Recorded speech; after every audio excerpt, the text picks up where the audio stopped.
Terima kasih pemirsa, Anda kembali menyaksikan Kominfo Newsroom. Pemirsa, Kementerian Lingkungan Hidup dan Kehutanan memastikan pemantauan kualitas air di tanah air memiliki jangkauan luas dengan 15.000 titik pemantauan tersebar. Sistem pemantauan menjadi salah satu isu pembahasan di World Water Forum ke-10 yang digelar pada 18 hingga 25 Mei 2024 di Bali.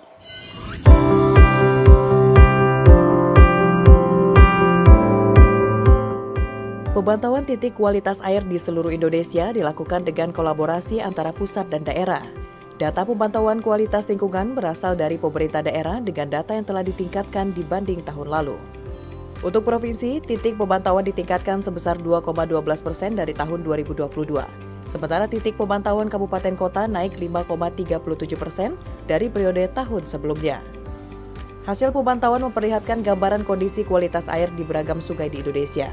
Data KLHK mencatat, Indeks Kualitas Air APDA 2023 mencapai 54,59 poin, mengalami kenaikan dari tahun sebelumnya yang bernilai 53,88. Dirjen Pengendalian Pencemaran dan Kerusakan Lingkungan KLHK Sigit Reliantoro mengatakan pada tahun 2023 dari 812 titik pemantauan, menunjukkan 18% titik mengalami perbaikan kualitas air. Hal ini menunjukkan pemantauan titik kualitas air secara konsisten mengalami perbaikan kualitas. Pemantauan kualitas air merupakan salah satu isu yang diusung Indonesia dalam WWF ke-10. Indonesia akan memaparkan sistem pemantauan kualitas air. Salah satunya, OnLIMO yang digunakan untuk penghitungan indeks kualitas air. World Water Forum ke-10 akan membahas 4 hal, yakni konservasi air bersih dan sanitasi, ketahanan pangan dan energi, dan mitigasi bencana alam. Wakil Presiden Ma'ruf Amin meminta Badan Nasional Penanggulangan Bencana untuk menyesuaikan anggaran bencana di daerah, salah satunya yakni pendayagunaan dana bersama. Wapres juga menekankan penggunaan anggaran bencana untuk daerah harus disesuaikan dengan tingkat risikonya. Wakil Presiden Ma'ruf Amin dalam pembukaan Rapat Koordinasi Nasional Badan Nasional Penanggulangan Bencana 2024 yang digelar di Kota Bandung, Jawa Barat meminta agar ada penyesuaian antara risiko bencana dengan anggaran kebencanaan di daerah.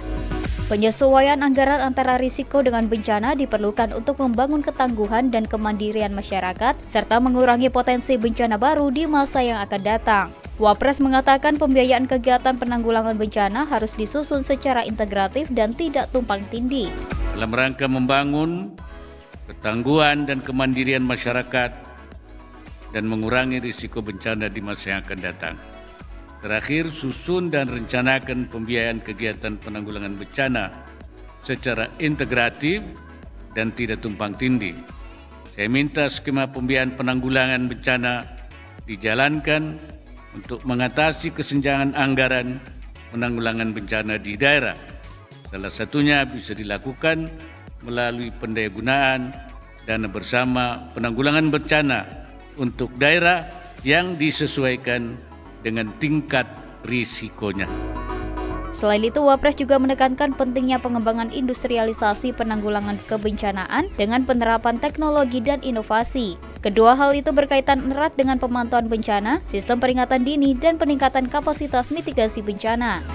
Lebih jauh, Wapres meminta perlunya dilakukan pemetaan risiko bencana secara tepat dan valid. Pemetaan risiko bencana harus sejalan dengan implementasi tata ruang, lingkungan hidup, dan sumber daya alam. Pemirsa, Menteri Pertanian Andi Amran Sulaiman menyerahkan bantuan benih padi, jagung, dan sejumlah alat bantu pertanian kepada petani di Jawa Tengah. Bantuan tersebut diharapkan dapat mewujudkan target produksi beras mencapai 1,5 juta ton.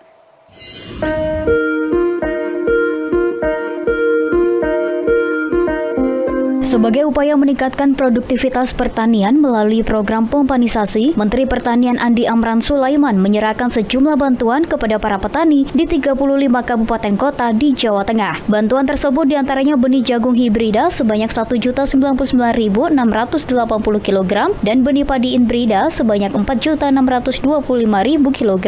Selain menyerahkan bantuan benih jagung dan padi, Mentan juga menggelontorkan bantuan alat pertanian, diantaranya 57 traktor roda 4, 8 traktor roda 2, 10 unit transplanter, 1 unit transplanter reading, 11 unit mesin panen padi dan kultivator. Tak hanya itu, Mentan juga memberikan bantuan sebanyak 10.000 pompa air dengan harga total mencapai 600 miliar. Insya Allah, pompa ini targetnya adalah menghasilkan beras minimum tambahan 1,2 juta ton.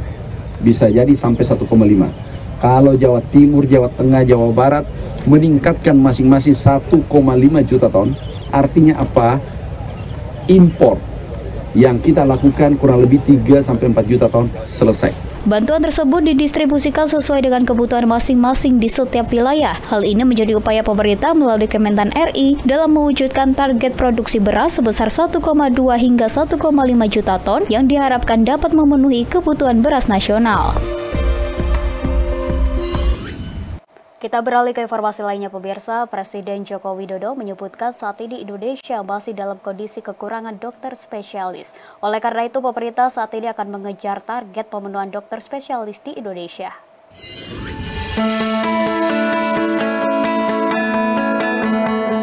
Presiden Joko Widodo dalam Rapat Kerja Nasional 2024 di International Convention Exhibition BSD Tangerang pada Rabu 24 April 2024 menyebutkan saat ini Indonesia masih dalam kondisi kekurangan dokter spesialis. Oleh karena itu, persoalan besar ini akan terus dilakukan upaya untuk penyelesaiannya. Presiden meminta semua pemangku kebijakan terkait untuk mengejar perbaikan jumlah rasio dokter dikarenakan rasio dokter di Indonesia masih berada di angka 0,47 atau peringkat ke-147 di dunia. Selain merevisi Undang-Undang Kesehatan, Presiden menyebutkan perlunya rencana pembangunan jangka panjang di sektor kesehatan, di mana pembangunan tersebut berada dalam satu garis dari daerah hingga pusat. Itulah kenapa Undang-Undang Kesehatan kita itu kemarin direvisi, sehingga akan mempermudah dokter untuk masuk ke spesialis, dokter spesialis. Membuka seluas-luasnya universitas tentu saja tetap dengan sebuah kualifikasi, dengan screening yang baik. Agar apa? Institusi pendidikan kita, baik itu universitas maupun rumah sakit yang ditunjuk, itu betul-betul bisa menghasilkan sebanyak-banyaknya dokter dan dokter spesialis. Karena yang saya lihat di lapangan, banyak rumah sakit yang tidak memiliki spesialis-spesialis tertentu yang berkaitan dengan misalnya MRI, yang berkaitan dengan cath lab, berkaitan dengan mamogram. Spesialisnya belum ada, tapi sudah didorong untuk ke sana. Pemirsa, Rapat Kerja Nasional atau Rakernas Kementerian Kesehatan 2024 digelar mulai hari ini hingga besok. Menteri Kesehatan Budi Gunadi Sadikin menyoroti kerjasama pemerintah dalam pemerataan akses layanan kesehatan.